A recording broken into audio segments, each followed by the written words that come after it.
Season 6 in Modern Warfare 2 went live a few days ago, and now I think it's time for me to talk about my opinions on the new 6v6 maps called Koro Village and La Casa. I'm aware that there was two gunfight maps also added within Season 6, which was the remake King we saw from Modern Warfare 2019, and an original gunfight map that uses assets from the Shoot House maps, at least that's what it appeared to be anyway. But the thing is, I haven't played these gunfight maps yet, and two, I don't see the point in covering them just because they're gunfight maps. I think we kind of all understand how they work, plus one of them's a remake, so I don't really see the point. I definitely think La Casa and Koro Village need to have a more heavily focused, just because they're in the 6v6 category, or 10v10 if you're playing that playlist. But I think I should just start off and just talk about the Koro Village map, because this map is a remake of a Call of Duty 2 map called Tujain or Tuwain. I have no idea if I'm pronouncing that correctly, probably not, but either way, it's a remake of a Call of Duty 2 map that I've never played before, and personally, I do not think this map plays well at all in Modern Warfare 2. I would actually consider this to be a top 5 worst map in Modern Warfare 2, just because of how bad it actually plays, and I'll give you a few examples. For one, a big focus on this map is pretty much running on rooftops of any building that you may or may not be able to get access to on the bottom floor. There's just way too many rooftops that you can go on top of, and because of this, it just makes it way too easy for anybody on those rooftops to have a line of sight on enemy players who are on the bottom level, and that is definitely not a good thing, because there is a lot, and I mean a lot of different lines of sight on this map that makes it extremely difficult to predict where enemies are looking at you from. And I mean, there has been so many cases where I have died on this map, and matter of fact, I would say probably 90% of my deaths on this map have been because I had no idea where an enemy player was, just because they were on some rooftop that I just was not able to predict, or they're on like some other ground level that was just like some weird flanking opportunity that they're able to like figure out. I don't know, that's the other thing too, is that because of there's like so much rooftop access on this map, it makes it really easy to flank the enemy players in like all sorts of different directions, so it makes it really difficult to be on that defense and actually protect yourself of where enemies are coming from. It's a horrible map, plus the spawn system is ass. I know that Modern Warfare 2 doesn't have a good spawn system in place already, and it definitely doesn't play well on this map. Let me tell you, the spawn system just makes the map even play worse, and it's just so insane how bad this map actually plays in Modern Warfare 2. I get back in Call of Duty 2, you know, the movement was a lot more limited back then. You know, you weren't able to mantle over as many objects as you probably could here in Modern Warfare 2. But in Call of Duty 2, yeah, the movement was a lot different. You didn't have a limited sprint either, so things were a lot slower paced. I'm not sure how well it played in that game, but I am not a big fan of how it plays here. Personally, from my own experience, I've only had one good gameplay, and in that gameplay, I was honestly just camping a rooftop in like certain areas, and I would kind of move around on those rooftops so enemies won't always like try and take me out in that same spot I killed them at, right? And so I definitely feel like playing slower on this map, if you're like a sentinel, what they like to call them, right? I think if you play like a sentinel on this map, you can actually perform well, and unfortunately that seems like the only way to play this map if you want to perform well is by playing like a sentinel and just mounting your gun up somewhere.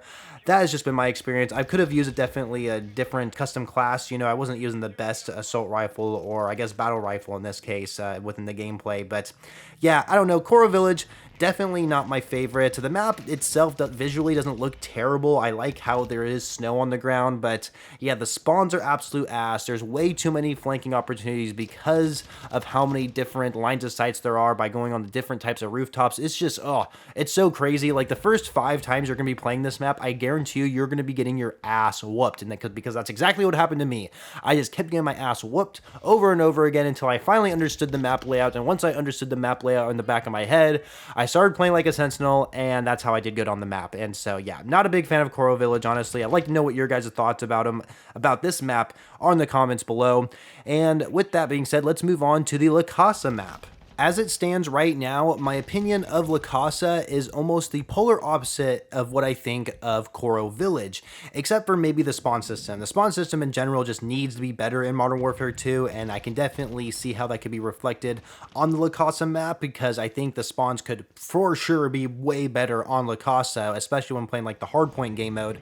But the first thing that I'm sure all of us noticed with La Casa is that it's a beautiful map. It is gorgeous. It's absolutely stunning to look at.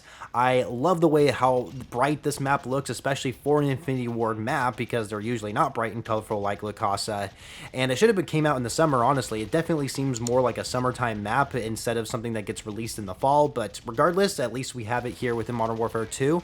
Another thing about this map is that I feel like you can have multiple playstyles. I really do think that you can use pretty much any weapon on this map except for maybe a melee weapon. Sure, yes, there's definitely close quarters areas on this map where a knife will come in handy, but yeah, using a SMG, a sniper, light machine gun, assault rifle, shotgun, you name it. Use any weapon you want on this map. I think you can perform well for sure.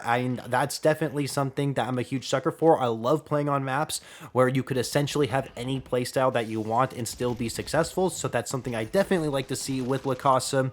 I also think objective game modes do play well. I mentioned that the hardpoint spawns are not super great, and I definitely think they can be better, but I love the rotations that we have within hardpoint on this map. All the different hardpoint locations, whether that's from the courtyard, the kitchen location, the pool, you name it. I love all the different hardpoint locations that you have to rotate in when playing on La Casa. I think it plays very well. Another thing is that I definitely don't think the map it has a hard layout to understand. Like, for example, with Koro Village, since it's a map that I've never experienced before, I didn't understand the layout that well, and so it took me a long time to actually get used to the Koro Village layout, and partially that's probably because every match I got into, I was just getting my ass completely whooped. But, you know, unlike Koro Village, La Casa doesn't have as many flank points, it doesn't have as many unpredictable lines of sight, so whenever you're entering a certain area of La Casa, you have an idea where enemies might be looking at you from, and you could actually survive longer and perform better than other players. So I definitely think La Casa is a much better map than Koro Village. I think it's one of the better maps that we see with Modern Warfare 2. I don't know if I would classify La Casa as a top 5 map in Modern Warfare 2, but I would for sure classify Koro Village as a bottom 5 map here within the game. So I guess I just need to put more playtime in both of these maps. La Casa is by far going to be the better map than Koro Village. I think most people can agree with me on that. I still want to know your guys' opinions in the comments below about both of these maps and whether or not you agree with me that Koro Village is absolute ass and La Casa is a much better map. So it's really weird to think that at the start of the season we get ourselves 2 multiplayer maps, one of them being, for me anyway, really bad and the other one being pretty good. And so it's kind of like a weird scenario where you have mixed feelings at the start of the season, especially when it comes to this kind of content. But of course, there is other content that we got within Season 6. You know, we have the new Battle Pass, we have some gunfight maps, which I'm not going to be covering. Of course, within the Battle Pass, we have new weapons like a new SMG and a new assault rifle. The ISO 9mm SMG is something I don't have unlocked yet, but I went on like a 7 kill streak with it, picking it up off the ground. I don't know what attachments are on it, but man, the ISO 9mm feels very good in my hand, so I'm very much looking forward to unlocking that weapon and covering it here on the channel. Same with the new assault rifle when I get a chance to unlock that as well, but I haven't seen as many people use that quite yet. So anyway, yeah, that is pretty much my review and opinions for Koro Village and La Casa here within Season 6 of Modern Warfare 2. I hope you guys enjoyed the video. If you did, make sure you leave a like, subscribe to the channel if you're brand new, and of course, do not forget to follow me over on Twitter, or X, I guess it's called now, to stay up to date with me outside of YouTube, and I shall catch you guys later.